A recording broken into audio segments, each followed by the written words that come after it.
కదులుతున్న బస్సులో మహిళపై సామూహిక అత్యాచారం. దేశ రాజధాని ఢిల్లీలో మరోసారి మహిళల భద్రతపై తీవ్ర ఆందోళన వ్యక్తమయ్యే ఘటన వెలుగులోకొచ్చింది. రాత్రి వేళ పని ముగించుకొని ఇంటికి వెళ్తున్న ఒక వివాహితపై కదులుతున్న ప్రైవేట్ బస్సులో సామూహిక అత్యాచారం జరిగిన ఘటన దేశవ్యాప్తంగా కలకలం రేపుతుంది. మే 11వ తేదీ రాత్రి జరిగిన ఈ దారుణ ఘటన ఢిల్లీ ప్రజలను మాత్రమే కాదు, దేశం అంతటిని షాక్కి గురిచేసింది. పోలీసుల వివరాల ప్రకారం బాధితురాలు తన పని ముగించుకొని ఇంటికి వెళ్లేందుకు రోడ్డుపై వాహనం కోసం ఎదురు చూస్తుంది. అదే సమయంలో అక్కడికి వచ్చిన ఇద్దరు వ్యక్తులు ఆమెను బలవంతంగా ఒక ప్రైవేట్ బస్సులోకి లాగినట్లు సమాచారం. ఆ తర్వాత కదులుతున్న బస్సులోనే ఆమెపై సామూహిక అత్యాచారానికి పాల్పడ్డారని పోలీసులు వెల్లడించారు.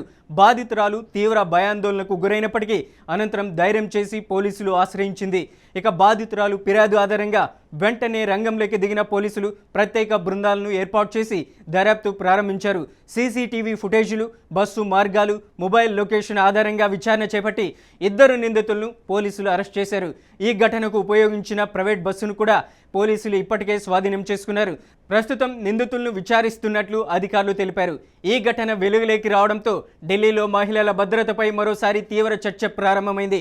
ముఖ్యంగా రాత్రి వేళలో మహిళలు ఉద్యోగాలు ముగించుకొని ఇంటికి వెళ్లే సమయంలో ఎదుర్కొంటున్న ప్రమాదాలపై ఆందోళనలు వ్యక్తమవుతున్నాయి.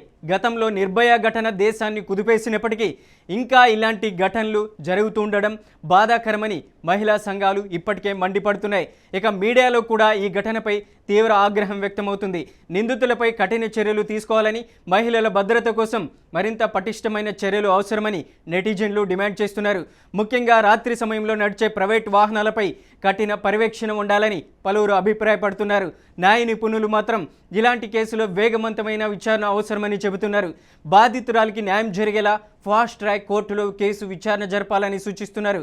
అలాగే మహిళలపై నేరాలకు పాల్పడే వారిపై కఠిన శిక్షలు అమలు చేసినప్పుడే ఇలాంటి ఘటనలు తగ్గే అవకాశం ఉందని అభిప్రాయపడుతున్నారు. పోలీసులు కేసు నమోదు చేసి అన్ని కోణాల్లో దర్యాప్తు కొనసాగిస్తున్నారు. ఇక నిందితుల క్రిమినల్ బ్యాక్గ్రౌండ్స్, బస్సు యజమాని పాత్ర, ఘటన సమయంలో బస్సులో మరెవరైనా ఉన్నారా అనే అంశాలపై కూడా ఆరా తీస్తున్నారు. బాధితురాలికి వైద్య పరీక్షలు నిర్వహించి అవసరమైన సాయం అందిస్తున్నట్లు సమాచారం. దేశ రాజధానిలో మరోసారి చోటు చేసుకున్న ఈ దారుణ ఘటన మహిళల భద్రతపై ఉన్న ప్రశ్నలను మళ్ళీ ముందుకు తెచ్చింది. ప్రజలు ఇప్పుడు ఒక్కటే కోరుతున్నారు, బాధితురాలికి న్యాయం జరగాలి, నిందితులకు కఠిన శిక్ష పడాలి. ఇకపై ఇలాంటి ఘటనలు పునరావృతం కాకూడదు.